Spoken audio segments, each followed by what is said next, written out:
Salut à tous, la team Well, Thomas M. Choé, Monsieur JP, alias conducteur TCL, l'homme qui fume comme s'il était quelqu'un. Voilà, c'était le commentaire qui m'a fait le plus rire sur ta dernière vidéo, mon ami avec moi. Vidéo tous les mois avec Monsieur JP qui était à la création de cette chaîne, pour ceux qui ne connaissent pas. C'était toi le consultant numéro 1 de l'époque. On trouve ce qu'on peut. Ah ouais, magnifique. En plus, certains ont dit que tu avais glow up. Voilà, magnifique petit trait sur le côté, extraordinaire. C'est quelqu'un d'important. En tout cas, pour mes parents, oui. Les amis, avant toute chose, n'hésitez pas, oh là là, je suis attaqué par une mouche, n'hésitez pas à poser des likes, c'est très très important. Posez des likes, abonnez-vous pour ceux qui ne sont pas abonnés. Pour ceux qui veulent venir au meet-up du 21 avril, vous avez dans l'onglet communauté le lien, le petit sondage, vous mettez qui est quasi sûr ou sûr de venir, c'est important. Merci de le faire les amis. Alors petit point avec toi sur la situation de l'Olympique Lyonnais. À l'heure où on fait cette vidéo, l'Olympique Lyonnais va jouer son match contre Toulouse ce soir à 20h45. Match importantissime de la bascule, Jean-Paul. Si on gagne, on est maintenu. Bonjour Thomas, déjà, de la politesse d'abord, toujours. Pour ce qui est du match important et de la bascule, c'est pas quelque chose que tu dis presque à chaque fois, non? Si. Ouais. Donc c'est encore un match important. Oui. Et le match important, c'est pas toujours le match présent et on prend les matchs les uns après les autres, c'est pas ça? C'est ce que dit Pierre Sage. Mais là, ce soir, il est encore plus importantissime. Est-ce que tu penses que c'est un match à 6 points? Moi, je pense que c'est un match à 6 points. C'en est forcément un. C'en est forcément un et c'est peut-être le match qui va te permettre de te concentrer, de te focaliser sur les objectifs de fin de saison qu'on attend tous, c'est-à-dire un joli truc à mettre dans l'armoire à trophées. Alors toi, tu es déjà projeté sur le match de Valenciennes Comment? Oui, bien sûr. plus que sur le match de Toulouse. L'un n'empêche pas l'autre, camarade. Simplement la dynamique, elle est quand même pas mal, à part le petit coup sur la tête du match de Lens. Mais tu es obligé d'y penser dans un coin de ta tête. Tu peux sauver ta saison, tu peux finir dans le ventre mou du classement et le seul objectif qui va t'intéresser et qui peut te permettre de t'envoler plus haut pour l'Europe. Allez, plus haut. Si tu chantes, je m'en vais. C'est la coupe. Oui, mais regarde ce match-là. Il est important contre Toulouse, c'est ce que je te disais tout à l'heure. Oui. Tu gagnes contre Toulouse, tu donnes à 100%, tu as la Casette, tu récupères la Casette, que tu vas mettre titulaire. Tu gagnes ce match face à Toulouse, tu as la trêve internationale, tu la passes tranquille. C'est vrai. Et tu te mets sur le match de Valenciennes. C'est vrai. C'est vrai qu'il faut être focus, c'est vrai qu'il faut être concentré, pas de problème. Mais il ne faut pas non plus s'en faire une montagne. Je pense que des quelques certitudes, ils ont pu en acquérir quelques-unes depuis les matchs précédents, depuis ce fantastique mois de février presque inespéré. Donc il faut y aller avec un petit peu de sérénité et de calme. Ah oui, parce qu'on me dit Toulouse, tu me dis Toulouse, c'est quand même pas mal, ça revient. Au rugby, sûrement. Moins en foot. On les a tapés en plus à domicile. C'était juste avant, je crois, la trêve hivernale à domicile au Groupama Stadium. Je crois que la Casette a émis un doublé, un but superbe. Là, il faut aller au stadium avec de l'ambition, avec vraiment, franchement, l'envie de faire quelque chose. Il y a eu des choix de la part de Pierre Sage. Lovren resté à la maison, voilà, c'est un choix. Paul Akouokou, qu'on a récupéré du Betis, je crois qu'il porte les gourdes. Lui, n'est pas dans le groupe. Voilà, il n'est pas dans le groupe. Il manque Mangala qui a du mal à se remettre de sa gastro-entérite. Et puis Saïd Benrahma qui est blessé aussi. Voilà, on y va avec un groupe quand même qui est fourni. Ça devrait. Toi, t'en penses quoi? Ça va le faire? Le groupe, personnellement, moi, je préfère toujours faire les équipes en fonction de l'état de forme du moment. Le côté ça a bien marché, on remet les mêmes. Non, on garde les joueurs qui sont dans le bon état d'esprit. Je préfère un joueur qui est à 100% qu'un joueur qui est un petit peu diminué, même avec un statut de titulaire. Donc la Casette, on fait quoi? Il revient. Mais est-ce qu'il est à 100%? On ne connaît pas son état de santé réellement. Alors, à toute règle, il y a une exception. Lui, évidemment que tu le fais démarrer parce que c'est ton talisman et que c'est la clé de voûte de ton équipe. Donc tu peux pas en faire l'économie. C'est la seule exception. Jean-Paul, je t'emmène, toi tu étais déjà sur la Coupe de France, et bien très bien, je t'emmène maintenant sur la Coupe de France, demi-finale face à Valenciennes.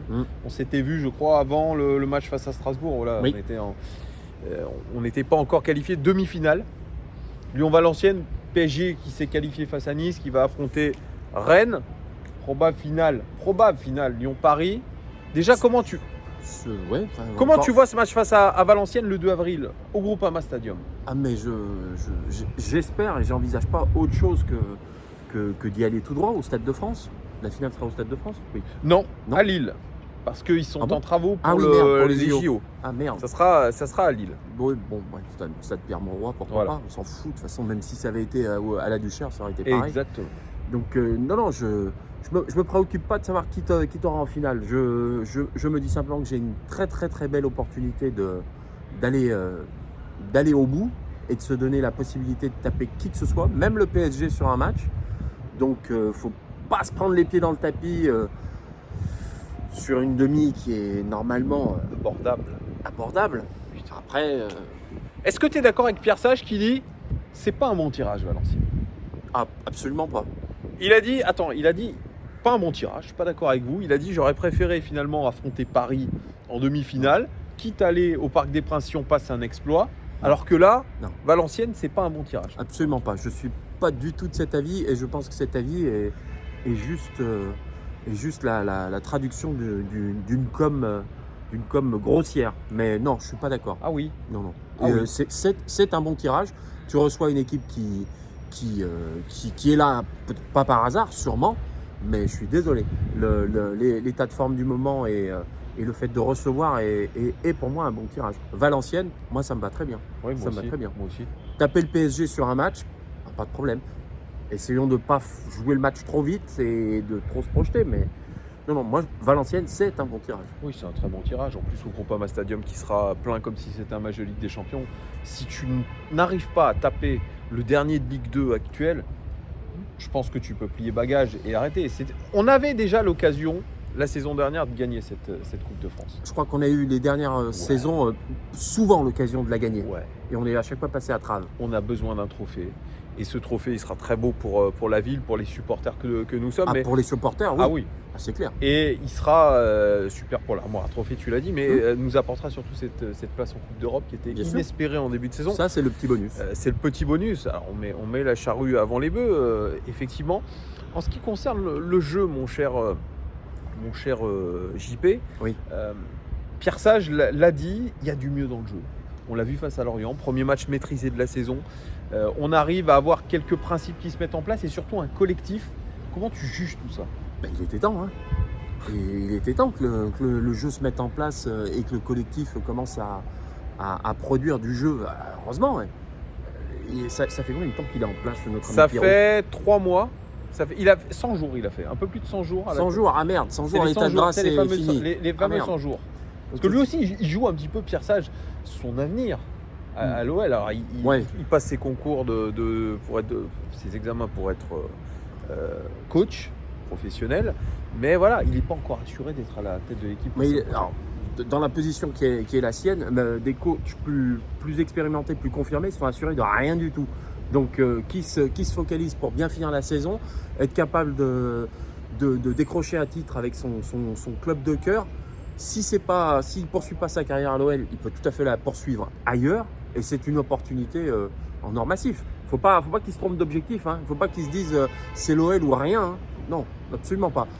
Qu'il fasse une bonne saison, il sauve le club, il le maintient en Liga avec l'effectif du départ. C'est inespéré il y a quelques mois. J'aurais pas parié tout de suite une chemise dessus. Là, ça devrait le faire. Et le point culminant où il n'aura pas mieux, c'est d'avoir un titre. Il aura réussi là où beaucoup ont échoué ces dernières années. Et d'autres avec des titres.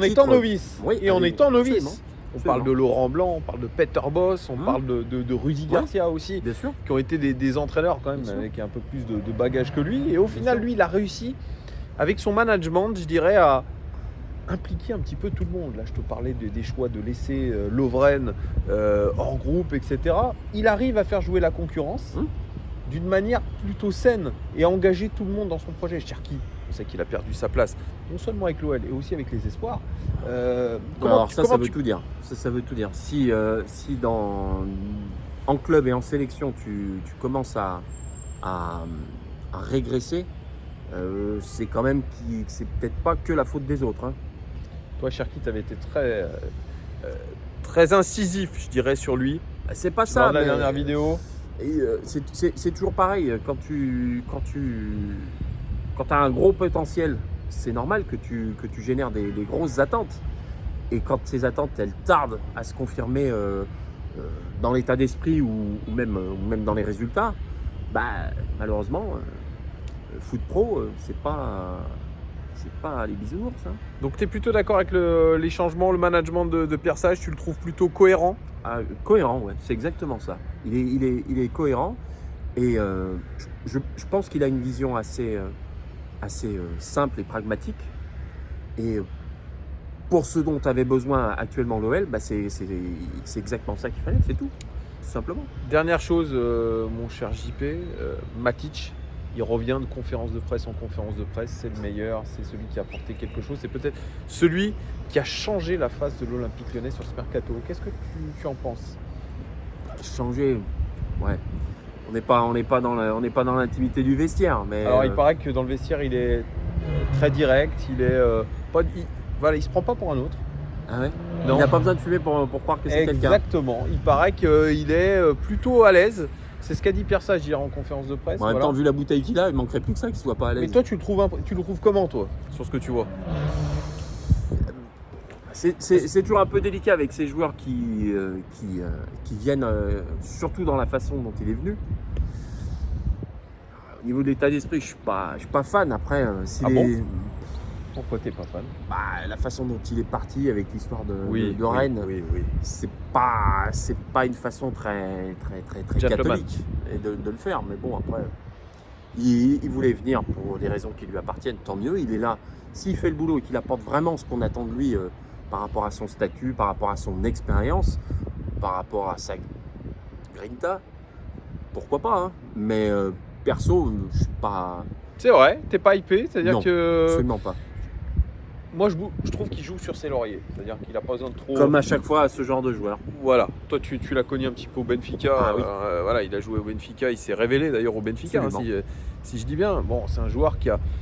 T'as pas l'impression qu'il force beaucoup le talent. C'est-à-dire qu'il joue très très simple, il compense là où il a des faiblesses, tu vois ce que je veux dire? Après, si ça suffit de jouer sur ses lauriers, comme tu dis si bien, qu'est-ce que tu veux lui dire? Ça a l'air d'être un placebo aussi pour ces joueurs d'à côté. Alors les autres disent on est libéré, Tolisso dit on est libéré. Carrément. Cacré a dit depuis qu'il est là, je me sens plus libre. Mais tant mieux.